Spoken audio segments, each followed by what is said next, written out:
Hello नमस्कार, जय हिंद साथियों। मैं उमाशंकर गुप्ता आप सभी का स्वागत करता हूं आपके अपने YouTube परिवार श्री रमा एकेडमी में। साथियों, आज के इस सेशन में हम लोग 40 टॉपिक जो हम लोग पढ़ रहे हैं, टॉप 40 टॉपिक्स, उसमें जो पहला टॉपिक आप लोग को मैंने पढ़ा दिया है जो कि 1919-1935 का अधिनियम है, उसी से संबंधित हम लोग आज प्रश्नोत्तरी करने वाले हैं।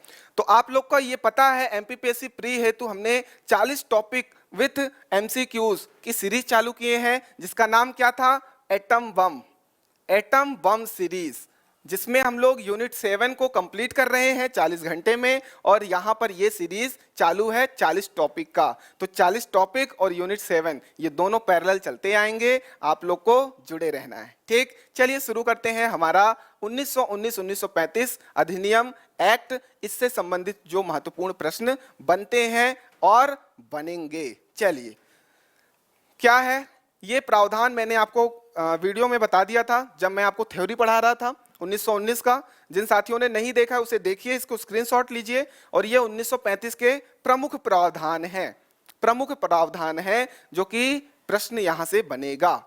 ठीक, हमारा आज का पहला प्रश्न अगर हम बात करें तो क्या है? निम्नलिखित में से किस अधिनियम को मॉन्टेग्यू-चेम्सफोर्ड सुधार कहा जाता है?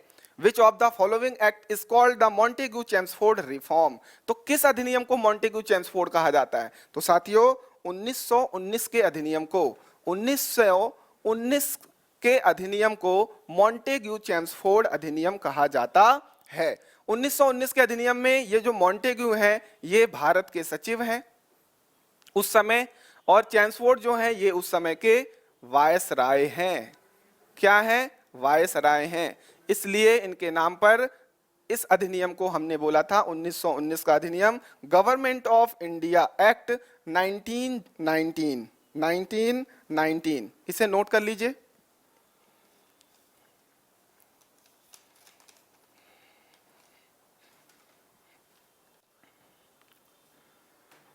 ठीक, इसे नोट कर लीजिए। अगले प्रश्न की ओर चलते हैं हम लोग।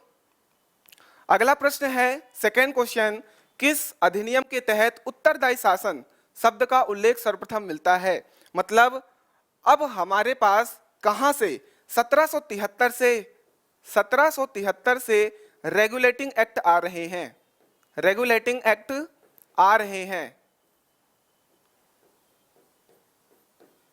ठीक, यहां से आते जा रहे हैं। ये जो एक्ट हैं, मैंने आपको बताया था वीडियो में भी, जो अधिनियम है वह संसद में, वो भी उस समय के ब्रिटिश जो संसद है, पार्लियामेंट है, वहां पर क्या होता है, बिल पेश करते हैं, पारित करते हैं, अधिनियम बनता है और उसे भारत ला करके इन्फोर्स, उसे लागू करवाया जाता है। तो यहां पर 1773 से रेगुलेटिंग एक्ट लाया जा रहा है, परंतु कभी भी उनके द्वारा ये नहीं बोला गया कि हम लोग रिस्पॉन्सिबल सरकार बनाएंगे, रिस्पॉन्सिबल शासन करेंगे। मतलब उत्तरदायी शासन व्यवस्था वो लोग कभी भी बात नहीं करते थे, है ना। तो पहली बार कब किया गया उत्तरदायी शासन व्यवस्था की बात? तो भारत शासन अधिनियम 1919 में उत्तरदायी शासन व्यवस्था की बात की गई। मतलब अब हम सिर्फ राज नहीं करेंगे, आप लोगों के उद्धार के लिए, आप लोगों के विकास के लिए मैं कुछ करूंगा, ऐसा ब्रिटिश कहते हैं।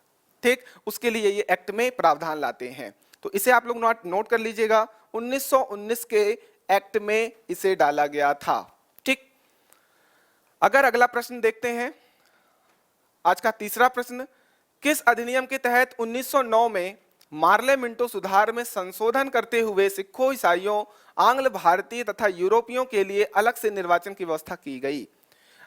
Under which act separate election were arranged for Sikh, Christians, Anglo Indians and Europeans while amending the Morley Minto reforms in 1909? सबसे पहले आपको समझना है 1909 का जो एक्ट है, 1919 का जो एक्ट है और 1935 का जो एक्ट है। ठीक, 1909 में क्या किया गया? एक संशोधन लाया गया। क्या किया गया? एक संशोधन लाया गया कि अब पृथक निर्वाचन किया जाएगा। उसमें किसको अधिकार दिया गया? मुसलमानों को पृथक निर्वाचन दिया गया। उसके बाद 1919 में इस पृथक निर्वाचन को और बढ़ाया गया, विस्तार किया गया। ठीक है, इसको विस्तार करके मुसलमानों के अलावा यहां पर आंग्ल भारतीय, आंग्ल भारतीय, उसके बाद जो हमारे ईसाई हैं, ईसाई बंधु, ये इनको भी पृथक निर्वाचन दिया गया। आंग्ल भारतीयों को, ईसाइयों को और सिखों को भी पृथक निर्वाचन दिया गया। और 1935 में हरिजन, हरिजन जिसे शेड्यूल कास्ट बोला जाता है, इनको भी पृथक निर्वाचन दिया गया है ना। और महिलाओं को भी इसमें ऐड कर लो कि महिलाओं को स्पेशल महिला, ठीक, इसको रहने दो, बल्कि ये चीजें याद रखो, पहले मुसलमान है, लास्ट में हरिजन है, बीच वाले में सभी हैं, ठीक। इस तरीके से पृथक निर्वाचन की व्यवस्था की गई है ना। तो अब आपका प्रश्न क्या बोलता है?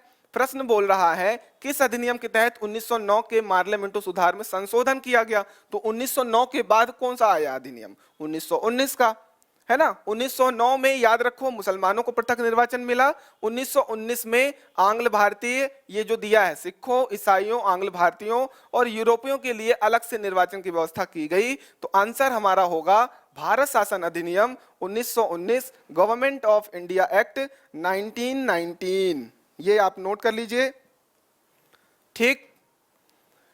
अगला प्रश्न, किस अधिनियम के तहत दलित जातियों, महिलाओं और मजदूरों को निर्वाचन में सर्वप्रथम सम्मिलित किया गया था? Under which act the word emperor of India was abolished from the imperial title, ठीक है। किस अधिनियम के तहत दलित, दलित आ जाए तो समझ जाओ एससी, है ना, दलित। तो आपको मैंने अभी बताया 1909 में मुसलमानों को, 1919 में ईसाइयों को, आंग्ल भारतीयों को, ठीक, इनको दिया गया। और 1935 में जाकर के इनको दलित जातियों को पृथक निर्वाचन देने का इन्हें प्रावधान लाया। अब दलित के साथ साथ महिलाओं को और मजदूरों को भी ये निर्वाचन देने का इन्होंने प्रावधान लाया। तो आंसर क्या होगा? 1935, गवर्नमेंट ऑफ इंडिया एक्ट 1935। ये चीज याद रखना, लाइन से जो चीजें बता रहा हूं आपको याद करते हुए चलना है, घबराना नहीं है। अधिनियम से प्रश्न बनेंगे ही बनेंगे, अलग से दिया है सिलेबस में। 1919, 1935 अलग से दिया है, जबकि एक्ट और भी हैं, ठीक। इंपॉर्टेंट ये है, इनको याद रखो। किस अधिनियम के तहत साइमन कमीशन आयोग के गठन का प्रावधान सम्मिलित था? Under which act the provision for the constitution of the Simon commission was included? Simon commission किस में इंक्लूड किया गया था? तो सबसे पहले आपको समझना है 1909 का अधिनियम मार्लियामेंटो, 1919 का जो अधिनियम है मॉन्टेग्यू चेम्सफोर्ड अधिनियम, ठीक। इस अधिनियम में बोला गया, किसमें? भारत शासन अधिनियम 1919 में।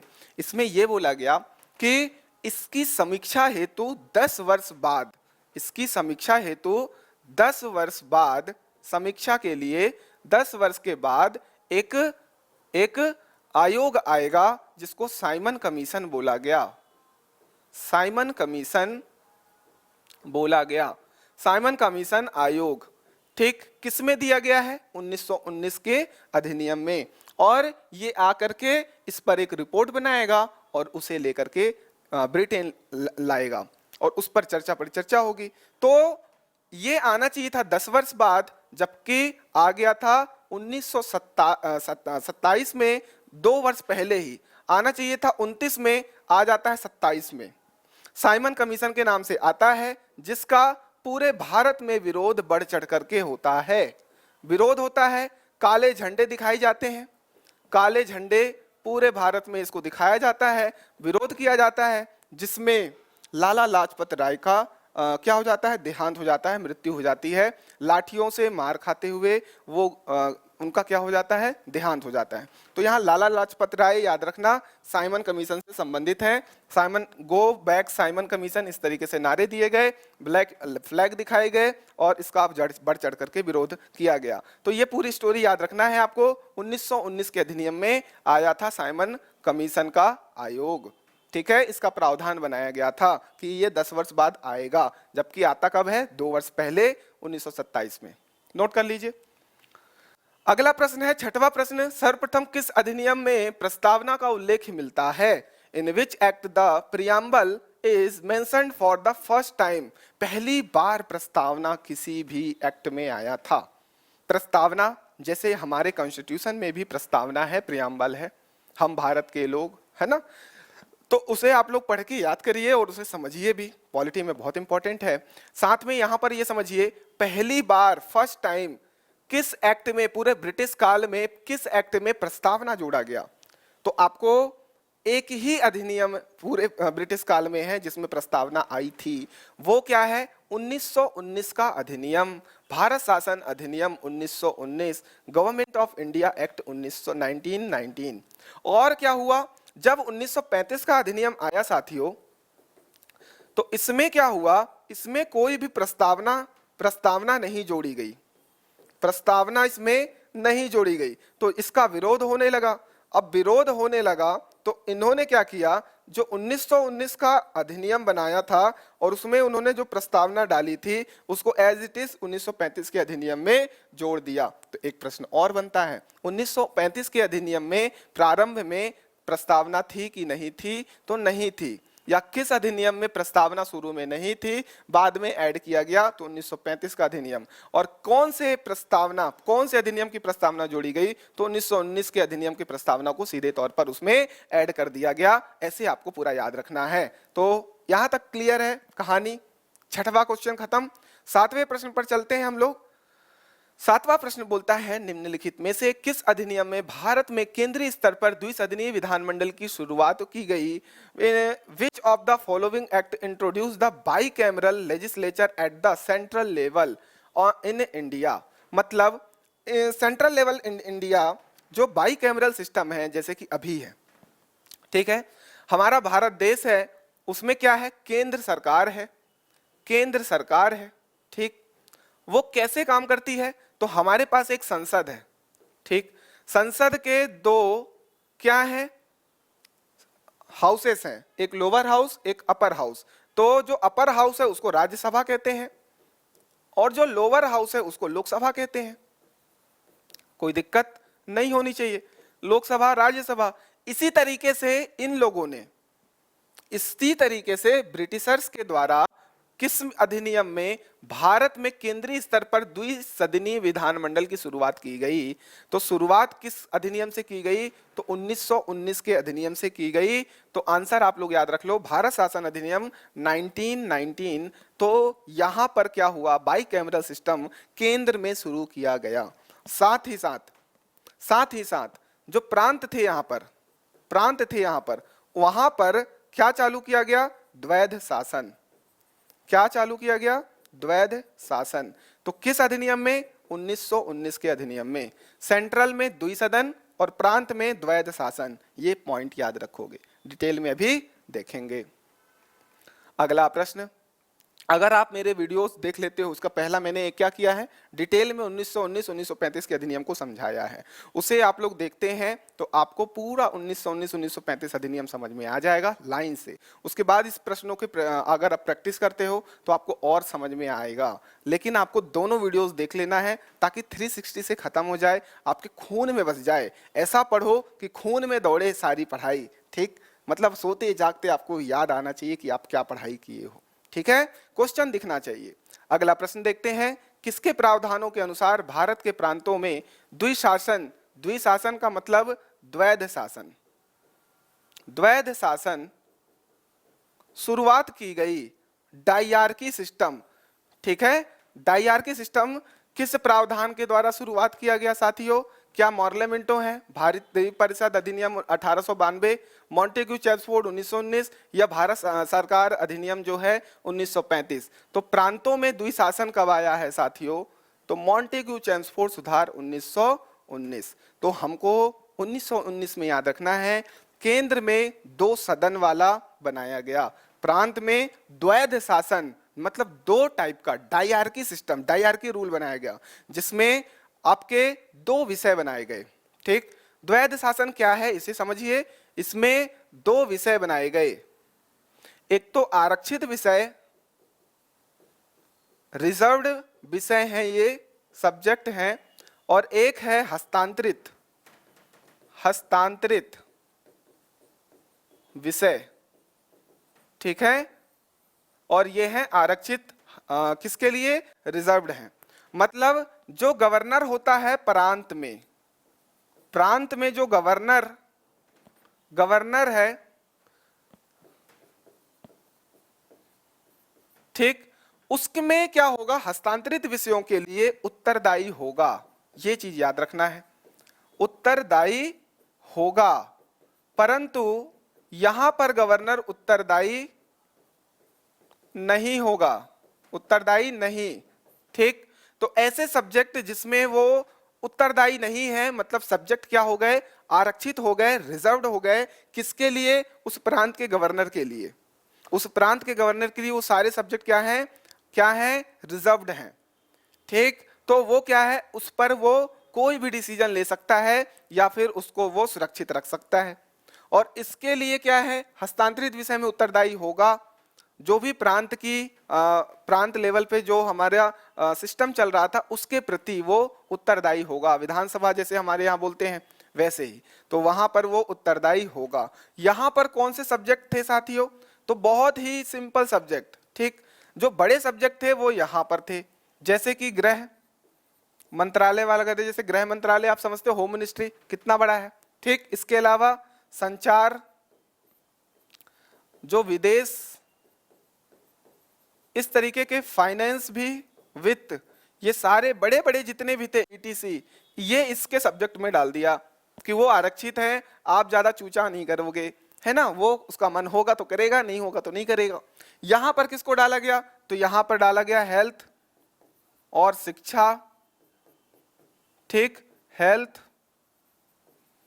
ठीक, और स्वशासन, स्थानीय स्वशासन,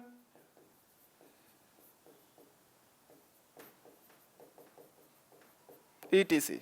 और इसके लिए पैसे भी कहां जाना पड़ेगा, हमको उन्हीं के पास जाना पड़ेगा, ठीक। तो सिंपल सी बात है, ऐसे अधिनियम ला करके लॉलीपॉप हमको दिखाते थे और एक बहुत बड़ा संख्या जो है वो उससे क्या होता था, विरोध करने से फिर वो मना कर देता था। इसलिए ये विरोध ना हो, हम ज्यादा दिन तक रूल करते रहे, इसलिए ऐसे ऐसे अधिनियम लाते थे कि कुछ संख्या तो खुश रहे, थोड़े बहुत ही खुश रहे, थोड़े थोड़े खुश रहे कि क्या करेंगे इनसे लड़के, है ना।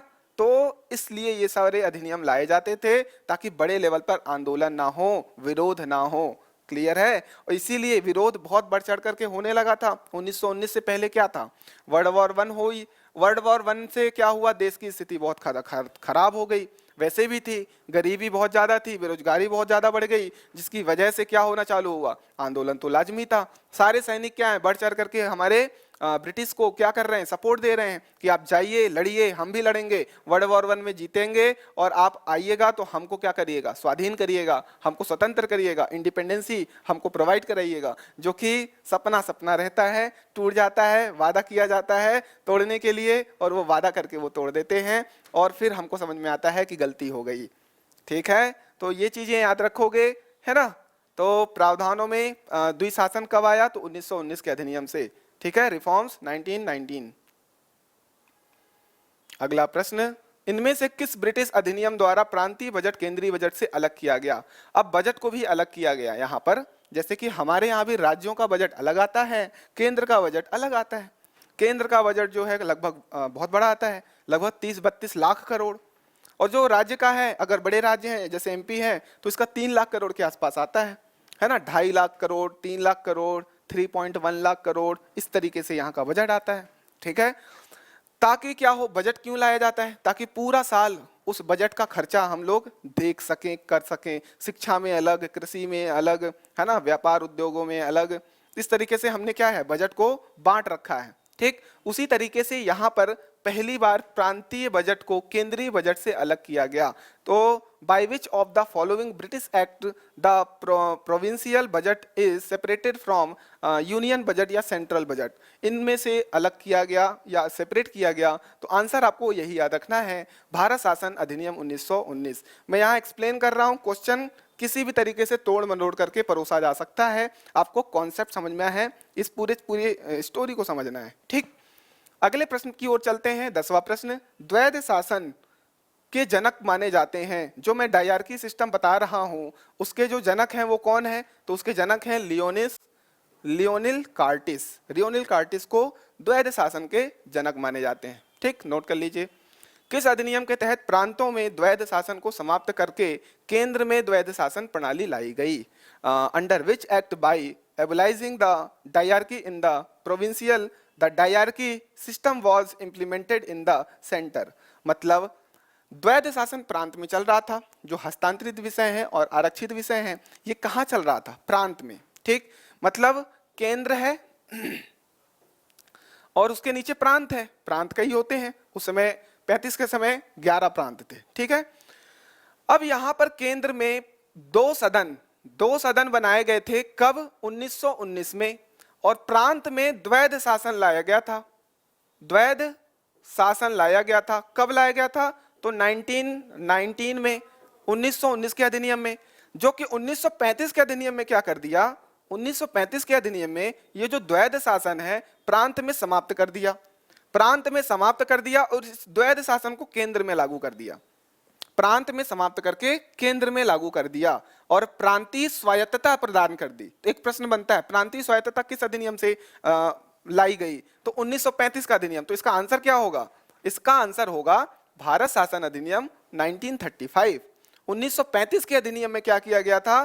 प्रांतों को स्वायत्तता प्रदान की गई और केंद्र में द्वैध शासन को लागू किया गया। केंद्र में द्वैध शासन को लागू किया गया। तो द्वैध शासन प्रांतों में समाप्त किया गया, 35 में केंद्र में लागू कर दिया गया। तो आंसर 1935 का एक्ट। अगला प्रश्न देखेंगे, 12वां किस अधिनियम को संवैधानिक निरंकुशता वाला एक्ट कहा जाता है ना? तो निरंकुशता वाला जो एक्ट है साथियों, निरंकुश है मतलब उसमें कोई भी दया दृष्टि वाली बात ही नहीं है। ठीक, बहुत बड़ा कॉन्स्टिट्यूशन जैसा उन्होंने एक्ट बना दिया और उसमें कोई भी चीजें हमारे अकॉर्डिंग नहीं थी। भारत शासन का अधिनियम 1935, 1935 के अधिनियम को निरंकुशता वाला अधिनियम कहते हैं। ठीक है, ऑटोक्रेसी, कॉन्स्टिट्यूशनल ऑटोक्रेसी मतलब एक ऐसा कॉन्स्टिट्यूशन बना दिया, संविधान बना दिया कि वो खुद के लिए सब कुछ कर रहे हैं, हमारे लिए कुछ भी नहीं है। ठीक, 13th अगर हम क्वेश्चन की बात करें, 1935 के अधिनियम के तहत सर्वप्रथम संघीय न्यायालय की स्थापना किस वर्ष की गई? Federal court. ये चीज मैंने आपको वीडियोस में भी बताए कि जब भी संघ की बात आ जाए, जब भी संघ की बात आ जाए, संघीय न्यायालय, संघीय बैंक, संघीय न्यायालय, संघीय बैंक या पूरा का पूरा संघ बना दे हम लोग, भारत संघ जिसको बोलते हैं, अखिल भारतीय संघ की बात कर दे, तो हमको 1935 ही मारना है। 1935 में तीन चीजें याद रखोगे, संघीय बैंक, ठीक, संघीय न्यायालय और भारतीय क्या हो गया? भारतीय संघ। ठीक है, पूरा का पूरा भारत को हमने एक संघ बना दिया। उसमें क्या था? इसमें यह था कि जितने भी 565 रियासतें थीं प्लस इन रियासतों को, उस समय 11 प्रांत थे, इन प्रांतों को जोड़ करके एक संघ बना दें और बढ़िया सिस्टम बना दें, जो कि इंप्लीमेंट ही नहीं हुआ।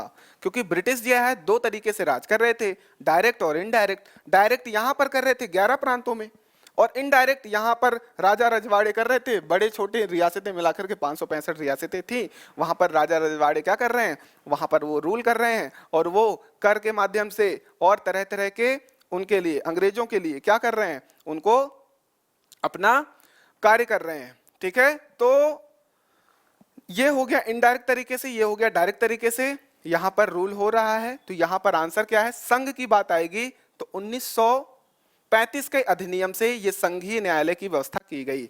परंतु पूछ रहा है संघीय न्यायालय सर्वप्रथम पहला कब स्थापना किस वर्ष हुआ? तो 1935 के अधिनियम में इससे संघीय न्यायालय बनाने की बात कही गई, प्रावधान लाया गया, बनाया गया 1937 में, बनाया गया 1937 में। ठीक, और अगला प्रश्न की बात करते हैं, सर्वप्रथम किस अधिनियम के तहत संघ लोक सेवा आयोग, यूपीएससी जिसको हम लोग बोलते हैं, और कैग, सीएजी, इसका गठन का प्रावधान लाया गया? तो हमारा आंसर क्या होना चाहिए?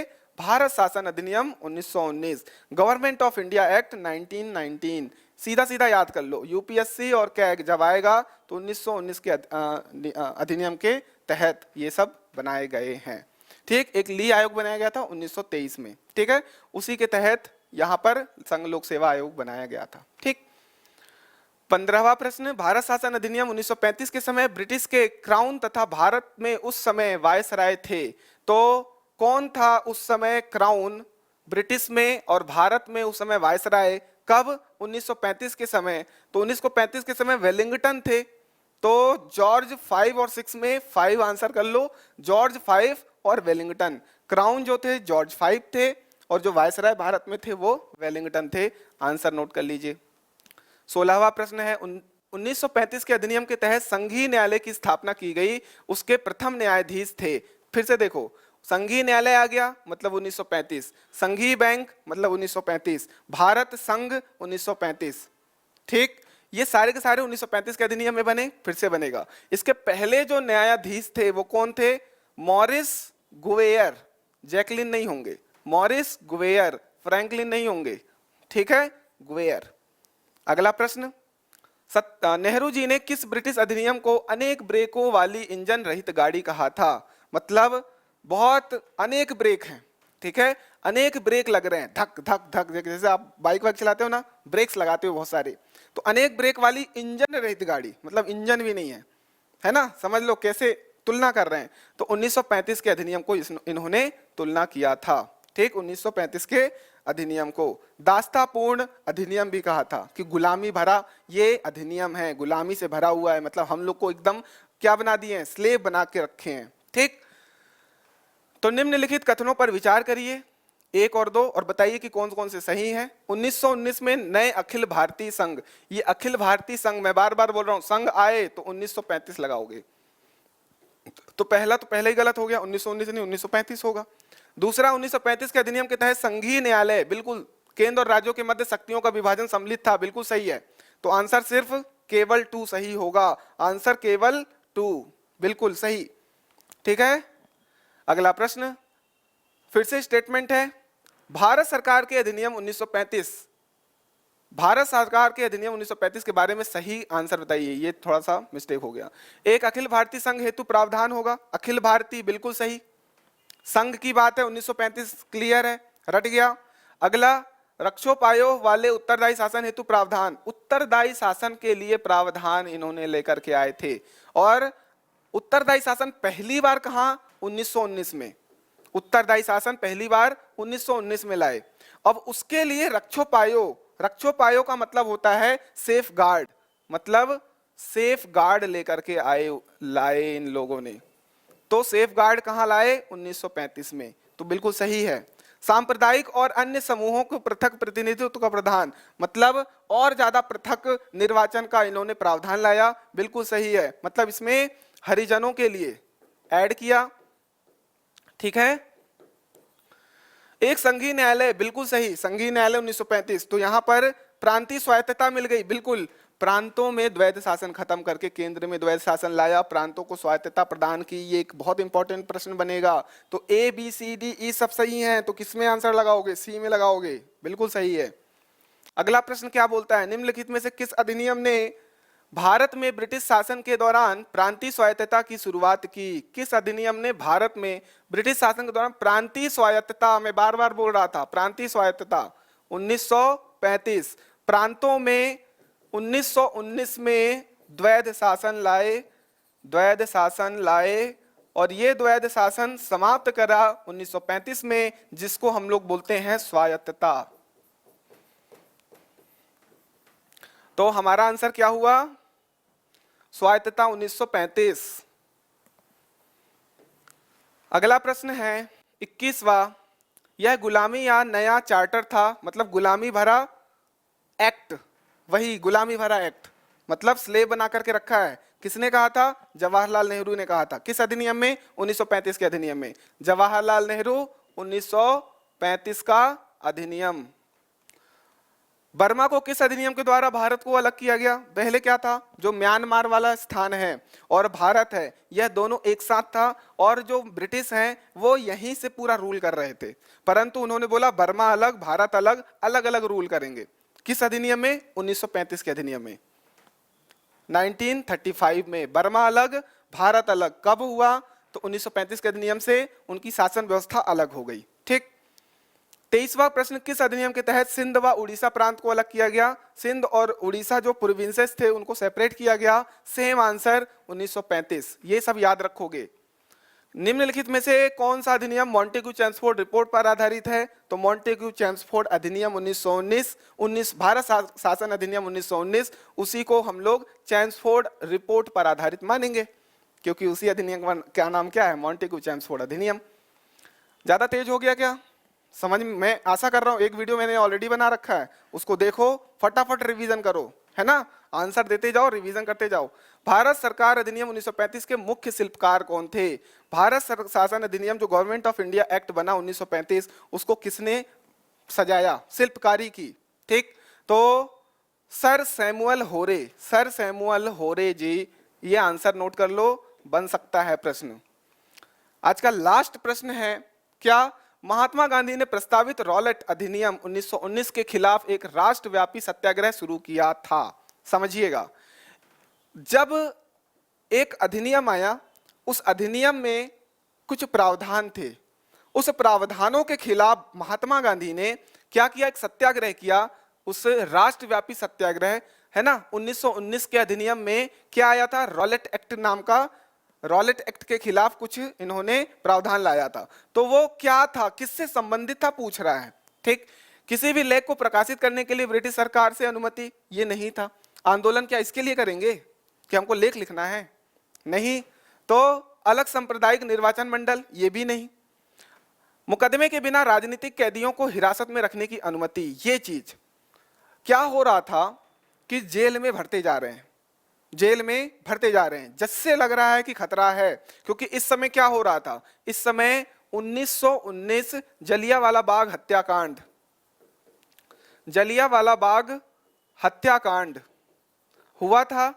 रॉलेट एक्ट भी आया, जिसका बढ़ चढ़ के विरोध हुआ, पूरा देश आक्रोशित था, तो विरोध होना लाजमी था। तो महात्मा गांधी ने, और इस हेतु जब हम लोग प्रदर्शन कर रहे हैं तो बिना कोई जांच पड़ताल के वो जेल में भरते जा रहे हैं। तो ये मुकदमे की बिना मुकदमा लगाए क्या कर रहे हैं?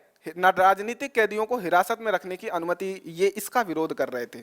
ठीक है, तो सेपरेट कम्युनल इलेक्टोरल, इसके लिए इन्होंने permission to detain political prisoner without trial, बिना ट्रायल के कैदियों को हिरासत में लेने का इन्होंने किया था विरोध। ठीक है, तो इतना आपको 360 से खत्म करना है। 1919 और 1935 का जो अधिनियम है यहाँ पर पूरी तरीके से समाप्त होता है। और अधिक प्रश्न लगाने हैं इसके अलावा, ठीक, लगभग 50 क्वेश्चन अगर आपको लगाने हैं तो ऐप डाउनलोड कर लीजिए। इसके अलावा भी और अच्छे प्रश्न मिलेंगे वहां पर। ठीक है, शानदार तरीके से उसे डिजाइन कर रहे हैं हम लोग। ऐप डाउनलोड कर लीजिए। पीडीएफ मांगोगे तो हम पीडीएफ देंगे। ठीक है, कहां पर देंगे? ऐप पर देंगे। ऐप को डाउनलोड कर लो, हमारे टेलीग्राम से जुड़ जाओ, बाकी सोशल मीडिया से जुड़ जाओ। टेलीग्राम पे क्विज और करंट अफेयर आपको अवेयर किया जाता है, पोस्ट वगैरह अच्छे आपको दिए जाते हैं, ताकि आप लोग करंट अपडेट से रूबरू होते रहिए। तो मुझे आशा है कि बहुत शानदार लगा इस शानदार कंटेंट को प्राप्त करके, है ना? इसी तरीके से आप जुड़े रहिए ताकि आप लोग की तैयारी को गति मिले और आप एक पद सुनिश्चित कर सकें। ठीक है, तब तक के लिए स्वस्थ रहिए, मस्त रहिए, प्यार बनाए रखिए। धन्यवाद।